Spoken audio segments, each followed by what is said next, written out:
Click the subscribe button, hit the bell icon to never miss another update. Knowledge in Islam. Lesson 1. The importance of learning.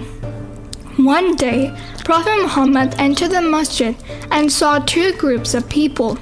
The first group was busy praying, while the second group was in the middle of a lively discussion about important issues.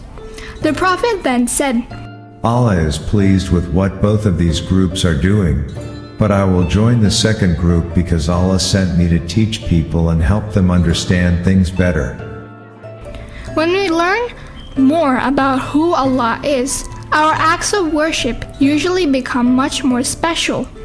Our prayers are worth much more when we come to realize more about what is true in the world. Allah will raise the status of those among you who have faith and have been given knowledge. Indeed, angels tread out their wings, out of respect for the seekers of knowledge.